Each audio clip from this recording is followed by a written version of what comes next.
आपने फिल्मों में सुना होगा कि गैर कानूनी काम करने पर जेल की चक्की पीसना पड़ता है। शायद ये भी सुना हो कि ऊपर वाले की चक्की धीमा पीसती है पर बहुत महीन पीसती है। वैसे ना तो आजकल ऊपर वाले के यहाँ चक्की है, ना ही जेल में। पर ये ऐसी चक्की की कहानी है जो नोट निकालती थी। अरे भाई, आपके कान नहीं बज रहे हैं, मैं सच कह रही हूँ। यकीन नहीं होता तो चलिए आपको दिखा देती हूँ। कहानी की शुरुआत पर चलते हैं। शुरुआत होती है घनचक्कर गांव से। जी, मैं मजाक नहीं कर रही हूँ। गांव का नाम सही में घनचक्कर ही था। इस गांव में एक बूढ़ी औरत रहती थी जिसकी एक आटा पीसने की चक्की थी।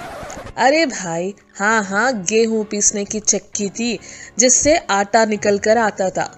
पर साथ में कभी कभी कुछ और भी निकल कर आता था। उसी गांव में झाड़ू नाम का एक आदमी रहता था। अब आप सोच रहे होंगे कि ये कैसा नाम है। अरे भाई साहब, जब गांव का नाम घनचक्कर हो सकता है तो आदमी का नाम झाड़ू क्यों नहीं हो सकता। हाँ, तो हम कहाँ थे। झाड़ू एक बार उस चक्की में अपना गेहूं पिसाने जाता है और जब वो आटा लेकर घर आ रहा होता है तो उसे आटे में 100 के नोट दिखाई देता है। उसे लगता है कि हो ना हो ये कोई गलती से उड़कर आया हुआ नोट है, परंतु उसे रात भर नींद नहीं आती। वो सुबह सुबह एक बार फिर गेहूं पिसाने चला जाता है और इस बार 100 के नोट निकल कर आते हैं। वो सोचने लगता है कि आखिर ऐसा क्यों हुआ और कैसे हुआ। वैसे उसका नाम झाड़ू है, पर भाई साहब दिमाग बहुत है उसमें।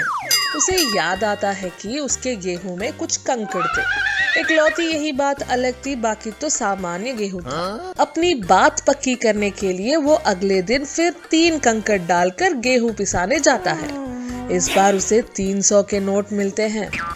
झाड़ू को ये बात समझ में आ जाती है कि इस जादुई चक्की में जो कभी कंकड़ टकराता है तो 100 का नोट निकलता है। झाड़ू दिमाग का बड़ा तेज है, पर दिल का बुरा नहीं है। वो उस बूढ़ी औरत से चक्की खरीद लेता है। यही नहीं, वो उस औरत के लिए अच्छा खासा घर बना देता है ताकि वो आराम से रहे। वो किसी को नुकसान नहीं पहुंचाना चाहता। चक्की खरीदने के बाद वो अपने गेहूं में थोड़े थोड़े कंकड़ डालकर उनको पीसना शुरू कर देता है और 100 के नोट निकलना चालू हो जाते हैं।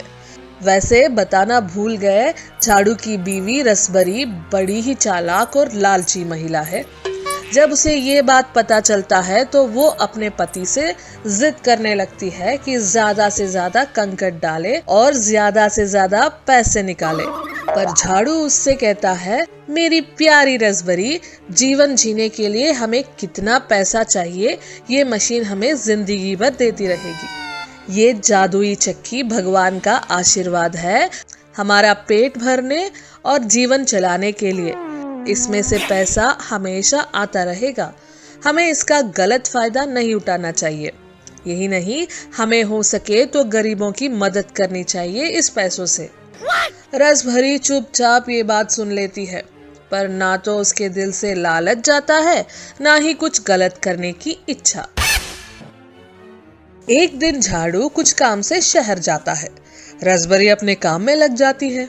वो गेहूं में ज्यादा से ज्यादा कंकड़ मिलाकर पीसने में लगती है और जैसा कि उसका अंदाजा था, ज्यादा से ज्यादा नोट निकलने लगते हैं। वो कहते हैं ना तो समुंदर की गहराई कोई नाप सकता है, ना किसी आदमी के दिल में लालच की गहराई कोई नाप सकता है। ठीक वैसे ही रसभरी का लालच खत्म नहीं हुआ। चक्की से इतने नोट निकले कि उसका घर भर गया, पर रसभरी की नीयत नहीं भरी। उसने एक बार पूरा का पूरा कंकड़ों का बोरा चक्की में डाल दिया, जिसमें गेहूं का एक भी दाना नहीं था। चक्की फंस गई।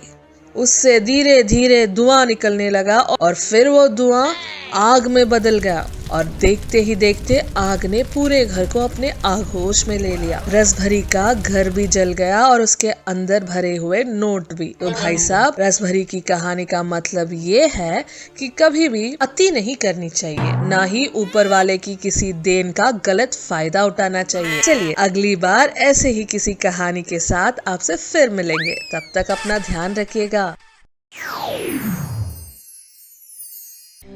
एक शहर में रसिकलाल नाम का एक बड़ा धनवान व्यक्ति रहता था। उसकी पत्नी उसके बेटे को जन्म देते ही गुजर गई।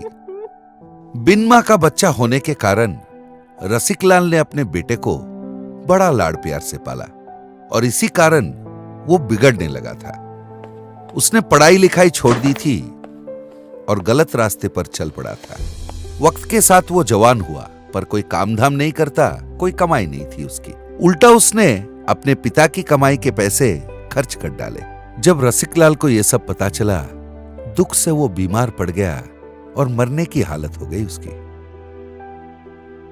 उसने अपने बेटे को पास बुलाया और बोला, जो लोग पैसे की कीमत नहीं पहचानते हैं और फिजूल खर्ची करते हैं, उनकी भीख मांगने की हालत हो जाती है।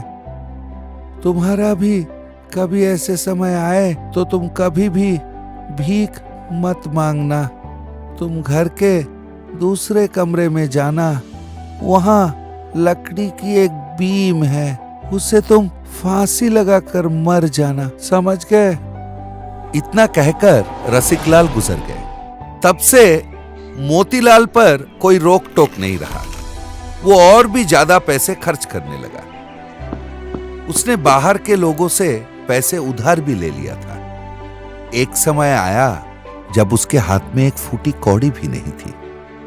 कुछ ही दिनों में जिन लोगों से मोतीलाल ने पैसे उधार लिए थे, वो उसके पीछे भागने लगे और फिर लेनदारों के डर के वजह से वो घर से निकलना ही छोड़ दिया। वो अपने ही घर में बंदी बनकर रह गया। तब उसे अपने पिता की बात याद आई।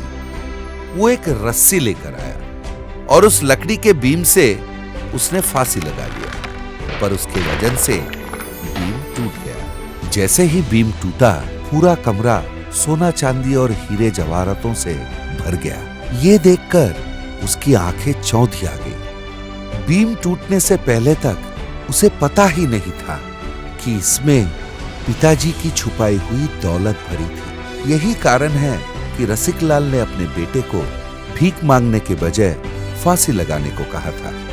उसे अपने पिता की बात समझ में आ गई थी। उसने पहले अपने सारे उधार चुका दिए और तब से उसे पैसों की मोल समझ में आ गई और उसने बेकार का खर्चा करना बंद कर दिया। इस कहानी से हमें यह सीख मिलता है कि मेहनत से कमाए हुए पैसों का फिजूल खर्ची नहीं करनी चाहिए और पैसों को हमेशा सोच समझकर ही खर्चा करना चाहिए। से एक पुराना मास्क लेकर आती है।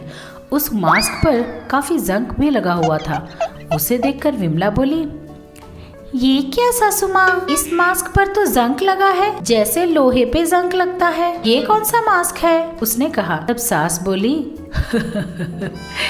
ये मैजिकल मास्क है, इसे पहनोगी तो किसी भी तरह का वायरस तेरा कुछ नहीं बिगाड़ पाएगा।